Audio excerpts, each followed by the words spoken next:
Hi, my name is Callie Wilson, and today I will be presenting my Physics 2211 Lab 4 on oscillations. First of all, the introduction. The purpose of this lab is to observe the motion of a spring mass system with the mass of the in an oscillating arc. The tracker app will be used for the observational data, while GlowScript will be used for the computational model.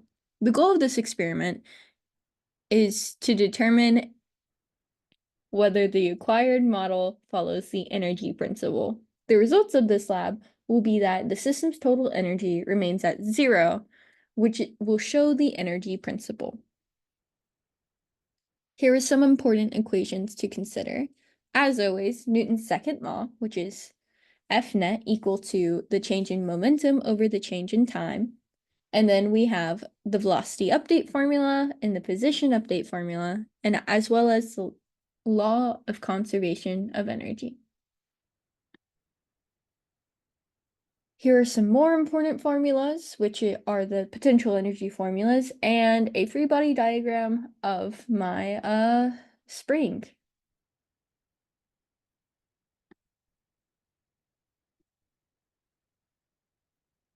Here's the tracker and all the data that was taken from the video.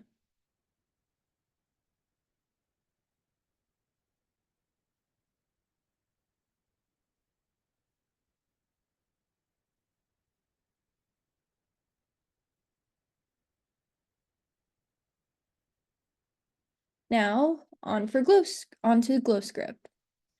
As you can see in line 79, that is the gravitational constant. In line 82, that is the spring constant, which was calculated by doing this. In line 85 is the relaxed length of the spring, which was calculated by doing this.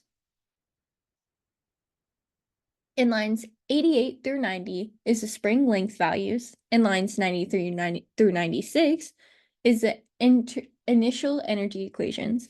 And on line 105, that begins the while loop that includes several force and movement equations and the value of 9.524, which is the length of the tracker video in seconds. The lines in lines 124 and 126, that is the velocity and position update formulas. Here are the GlowScript results when you hit play.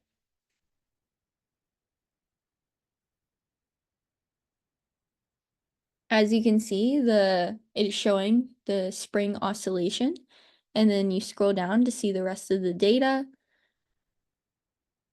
and that is essentially it. Now, as for the results, here is the x position graph and the y position graph.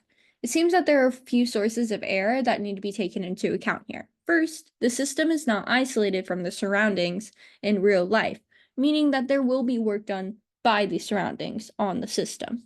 And second, human error is always something to take into account, and human error in placing the center of mass in the tracker video could have also been a thing to take into account here.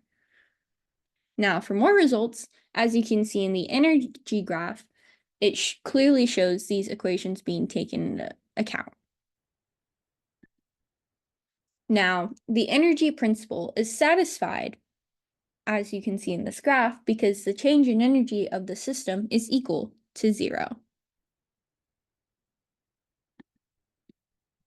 For more results, you can see that the oscillation period for the graph, for the x position graph, is close to 1.7 seconds, while the oscillation period for the y position graph is close to 1.5 seconds. This means it is best to calculate the spring constant using the oscillation periods of not just one axis, but both.